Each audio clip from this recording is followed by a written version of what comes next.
Selamat datang di tutorial aplikasi Siasat, Sistem Informasi Aset Daerah. Siasat adalah aplikasi yang digunakan oleh pemerintah Kota Probolinggo dalam rangka pengelolaan barang milik daerah. Tampilan pada halaman awal, kita akan menemukan form login, di mana setiap user yang masuk harus mengisi username dan password sesuai dengan level user yang dibuat dan dipakai, sehingga akan melokalisir data-data yang sesuai dengan hak akses yang mereka dapatkan. Bila sukses, maka akan muncul tulisan "Selamat bekerja". Ada logo dari pemerintah daerah dan juga nama pemerintah daerah. Selanjutnya, di bawahnya ada nama SKPD dan alamat. Sebelah kanan ada aplikasi Siasat dan tahun anggaran. Pada menu toolbar, ada 3 pilihan menu, yaitu ada menu SKPD atau OPD, kemudian menu tombol UPB, dan selanjutnya tombol untuk ruangan. Sebelah kanan untuk pencarian UPB admin.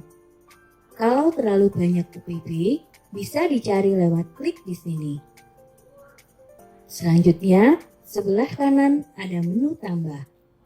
Di sini, karena kita secara default menu pengadaan, maka yang tampil di awal adalah tombol untuk penambahan baru. Sebelah kanan ada filter-filter dari tahun, bulan, dan kriteria tertentu. Sebelah kanannya lagi ada pencarian, dan juga ada tombol close untuk keluar dari menu utama. Mari kita jelaskan satu persatu. Ketika kita memilih SKPD, maka akan tampil daftar SKPD. Sebagai contoh, misalkan Dinas Kesehatan. Kita pilih UPB-nya. Nah, di sini ada gudang farmasi, laboratorium daerah, puskesmas pembantu, dan sebagainya. Kalau kita mau memilih ruangan, kita harus memilih dulu salah satu UPB, misalkan Puskesmas Jati.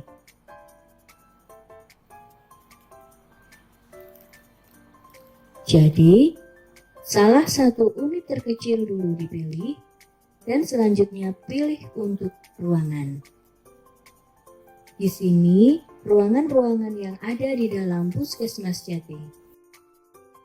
Mari kita mulai dari perencanaan. Di dalam perencanaan ini, kita akan disajikan daftar-daftar aset per sub-sub rincian objek yang akan direncanakan. Di atas adalah sub rincian objek, di bawah adalah usulan-usulan. Kita tinggal pilih salah satu, misalkan mixer.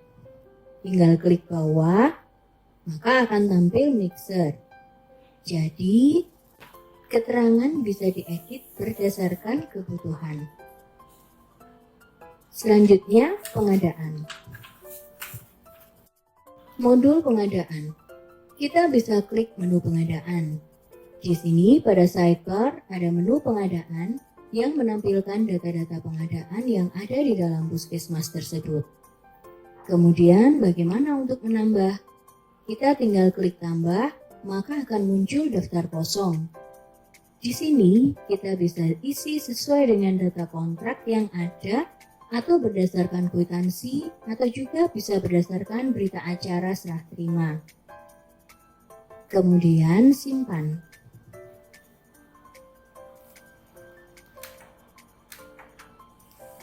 Kalau batal, tinggal klik di tempat mana saja, maka akan batal. Salah satu contoh ketika kita pilih belanja alat rumah tangga. Misalkan ini sudah diisi kontraknya, kemudian kita akan mengisi rincian. Kita tinggal pilih tambah. Jadi seperti faktur. Ini nomor faktur dan rinciannya. Selanjutnya kita isi kode aset. Dari mana daftar ini? Dari perencanaan yang sudah kita buat. maka data tersebut muncul berdasarkan inputan di awal perencanaan. Kalau memang belum divalidasi, maka tidak akan muncul. Selanjutnya tinggal isi kolom-kolom berdasarkan data kontrak. Nah, untuk mengetahui nomor SP2D, tinggal tambah plus, kemudian tampil daftar isian hitam dan tinggal diisi. Kemudian di sini juga ada tombol P3. Tombol ini digunakan ketika akan memilih pihak ketiga. Maka akan tampil list pihak ketiga. Tinggal klik 2 kali, maka akan muncul di tampilan utama. Selanjutnya adalah cetak pengajuan. Jadi setiap pengajuan harus melampirkan atau mencetak form berdasarkan kontrak yang diinput. Selanjutnya menu penata usahaan. Di sini akan kita tampilkan beberapa submenu dari penata usahaan, yaitu mulai tanah, peralatan mesin, gedung, dan lain sebagainya, sampai properti investasi dan KDP. Kita beri contoh gedung dan bangunan, maka akan tampil gedung dan bangunan. Di sini kita akan klik intra, maka akan tampil gedung dan bangunan. Di sini juga ada menu ekstra untuk aset dengan nilai di bawah standar kapitalisasi. Data yang muncul untuk ekstra ini banyak, sesuai data yang diinput SKPD. Kemudian pilihan induk. Data induk ini untuk menampilkan data yang mempunyai riwayat. Di sini sudah ditandai yang mempunyai riwayat pada bagian nomornya berwarna merah. Jadi yang nomornya berwarna merah berarti dia punya riwayat. Kalau yang hitam tidak punya riwayat. Selanjutnya bagaimana akan memproses untuk mengelola, misalkan untuk proses mutasi, hibah, dan sebagainya, maka kita kembali ke menu intra. Menu ini kita pilih, misalkan gedung apa yang mau dihibahkan. Klik bangunan, selanjutnya dokumen. Lanjut ada perintah untuk mengecek, apakah benar atau tidak. Nah, di sini misalkan mutasi ke SKPD lain, maka tinggal pilih mutasi eksternal OPD.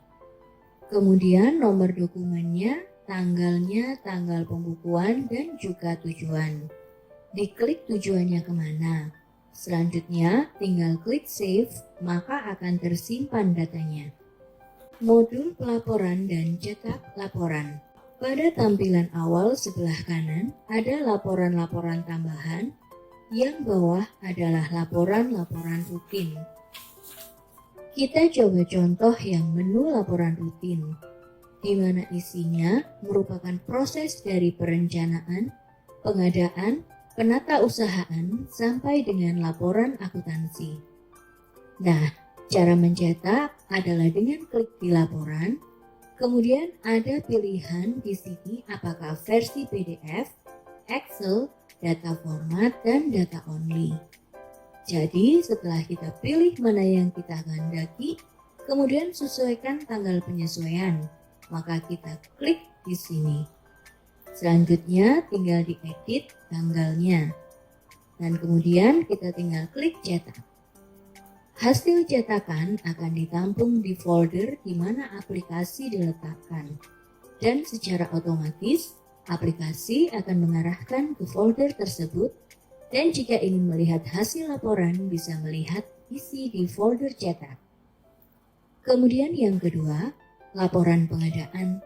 Laporan pengadaan ini berisi laporan pengadaan rincian dari pengadaannya. Selanjutnya, laporan untuk realisasi anggaran. Di sini angka yang ada di SP2D dan LRA harus sama. Semua laporan harus berdasarkan LRA. Kemudian laporan rekonsiliasi. Laporan rekonsiliasi adalah laporan yang menunjukkan perbedaan antara laporan aset dan laporan akuntansi atau laporan LRA. Jadi perbedaan antara laporan aset dan LRA adalah lampiran dari penjelasan dari laporan rekonsiliasi. Caranya juga sama. Ketika mau mencetak, tinggal klik bentuk PDF atau Excel. Selanjutnya, laporan penata usahaan menampilkan laporan intra-com table. Bisa dipilih tanda panah, peralatan mesin sampai properti investasi yang sering disebut dengan istilah daftar KIP. Terima kasih.